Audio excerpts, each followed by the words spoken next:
Did you have one more item to add, John? No. I think. Yeah.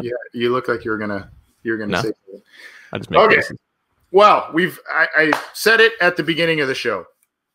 We are just cruising along in this show, by the way. It's just unbelievable. Okay, so we've done a lot of free agency profiles. John and I have kind of traded off on those. We've talked about in some of our state your cases. We've talked about some rookies, namely Jamar Chase versus Devontae Smith and, other rookies as well. We haven't really done too much of a prospect profile. We did a lot of these last year. We're going to continue doing them this year. And with all of the talk of the need of offensive linemen and the Bengals need offensive help and all of that, our first prospect profile is going to be an interior defensive lineman. So, look, I gotta let my USC bias, my Pac-12 bias come through. I've been talking. This. I know. I've been talking about this guy for a long time, and he's a player that I think can help the Bengals in a lot of different ways. He's a guy that he's a little bit of a mystery to some because he did not play last year. One of those college players that opted out of the season.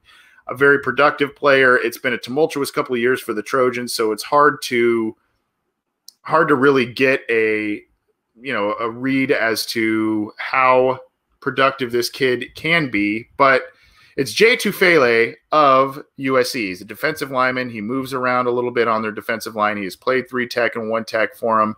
And the Cincinnati Bengals need help on their interior defensive line. Geno Atkins, whether he stays and or is not, takes a pay cut and stays, whether he's a guy that they end up cutting to get more space, maybe to make some more moves in free agency, I don't know. We've kind of thought he's probably going to be a cut candidate, but it's a little surprising that hasn't happened yet. Maybe that happens after the Bengals make one of these signings we've been talking about.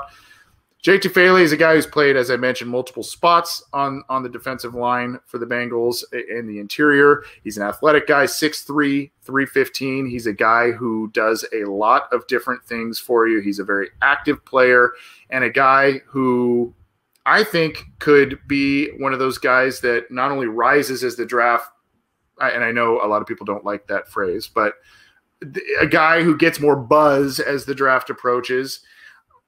He could be an early night 2 guy. I think he's gone by round 3 personally. And maybe that's when the Bengals take the podium in round 3. There's some talk that he would go round 2, maybe last till early day 3. We'll see. But he's a guy that I know Marvin Lewis isn't here, but this team likes those, second round, third round, fourth round guys to get interior defensive linemen that can get after the passer, can do a lot of different things, disrupt the backfield, even as an early rotational piece. I think he can be an exciting player. Now, if you look, we can look at his statistics here.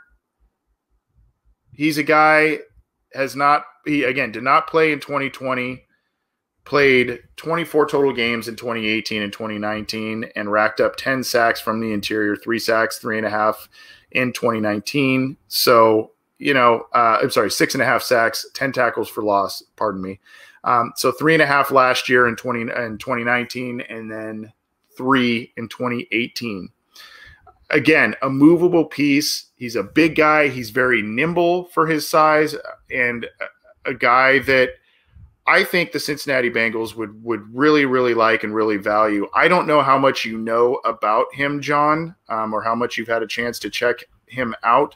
Here's a little play here. Got it mid-clip, unfortunately. But he scored a touchdown? Yeah, he scored a big man touchdown against Utah. That's a stock up right there. Yeah, so here there's a strip sack, and then he scoops, stays on his feet. And this is the thing with him. He's a guy that is very athletic and very nimble for being 310, 315. The production, maybe you want a little higher, but for versatility purposes and for athletic purposes, upside purposes, I really like this kid for the Bengals, and they need help on the defensive interior.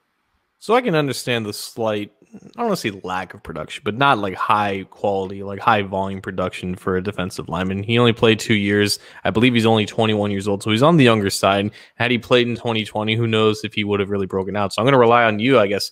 Like my first question was, if he had gone to the combine, or like if the combine existed, do you think he would have been one of those guys that, tested like that Geno Atkins type, a little bit undersized, but tested very explosive, tested very flexible, tested very fast. Like if he's that level of athlete, then, the lack of preferable size or the lack of production kind of gets thrown out the window. He's a guy that has that athletic profile of a high quality pass rusher. So I can get by with like maybe the lack of production because he only played 2 years and he's on the younger side. So I guess my question would be, is he that type of high end athletic guy? And also, does he stand out when you watch him on that USC team? Because if that production isn't there, then the flashes have to be there. That's the way that he's going to get noticed, and that's the way he's going to, I guess, quote unquote, rise up in the draft. Because that's the great thing about this year for me, because I don't know a lot of these guys, had they either opted out or I guess I haven't really been paying attention as of late. So if he's this day 2 guy, I'd never heard of him. That's like my perspective is all out there. I have no like basis on whether this guy's good or not. So I guess my questions would be, is he that high end athletic guy, and is he a guy that kind of stands out on a team that doesn't have a lot of talent? I think he's pretty athletic for his size. I mean, here's a clip here that's on loop here. It's at Rob__Paul Bobby Football. You can see he lined up off the guard there and gets some penetration and makes a very nice play. Here's the goal line view of that, gets through there and makes a very nice play. He moves well laterally, John, which I like. For his size, again, 310, 315. When you're talking Geno Atkins, he's in that 290, a little bit plus range, a little shorter. This guy's bigger. He's bigger, and I think he moves really well for his size. Now, I don't know how this will translate to some of these shuttle, cone, all those kinds of numbers, but when you look at some of this stuff, he just moves really well, and I would venture to guess that he will test pretty well. I don't know. I would have a more firmer grasp, as would a lot of people, in terms of popping off the tape consistently, all of that, if he played last year. I think if he played last year, even if it was for a few games, you may have seen a guy that either because there was a lack of the offseason and it affects a lot of different people different ways, maybe it would have been a negative on him. It would have been a knock. He wasn't, maybe he wouldn't have been in shape. I don't know. I mean, I'd like to think he was, but I think if he had played last year, I think he would have had a little bit more of a grasp in terms of the true athleticism. But I think for his size, he brings good lateral movement, and you can move him around in a couple different places on the defensive interior. I don't know that he's ever going to be an absolute star and, one of these guys, a Fletcher Cox or what have you in this league. Or a Geno Atkins, that sort of thing. But I think he could be a very solid player for a defense, and I think he could be a guy that could come in right away and help you out on a rotational basis if you're the Cincinnati Bengals.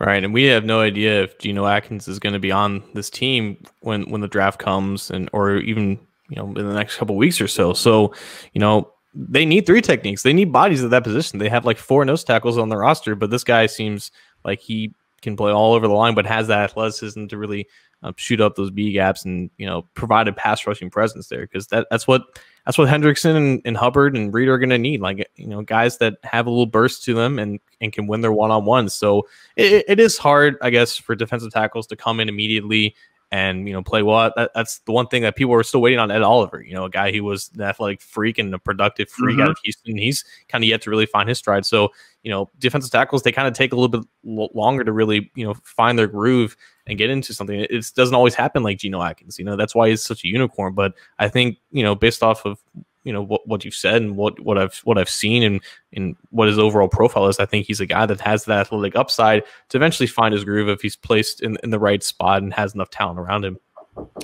The good news is you have with his size and the lateral movement. I mean, when you're that big and you can move laterally well, you're hard to block. That's just a general statement. And the other thing with it, John, is the ability, because of his size, he has the ability to play. I think I've said this 4 times now. He has the ability to play different spots on the interior and be effective from those spots. And I think that just brings value. And for a team that wants versatility, wants to get after the passer. This is a guy in those mid rounds that makes sense. I think you have to make sure you get value there. I would be maybe a little uncomfortable if the Bengals use their second round pick, the top of the second round pick on a player like this. But I think if this kid's sitting there in the top of round 3, definitely in the top of round 4, and you haven't done much to fortify the interior of your defensive line, I think you take a flyer on this kid. This isn't, I think you're going to get more production, hopefully. And I still have high hopes for a guy like Renell Wren, but I think you're going to get more production from a guy like this, especially early on than maybe some of these others that they've invested in recently. They need defensive line help. They still do, even with Hendrickson. It remains to be seen if they're going to add to that position in free agency and what they're going to do with Geno Atkins. But that is our first draft profile. Thanks to Anthony for introducing us to another USC kid. I'm sure we're going to hear from 4 more guys from that roster before the draft comes around. But that's the first of our offseason.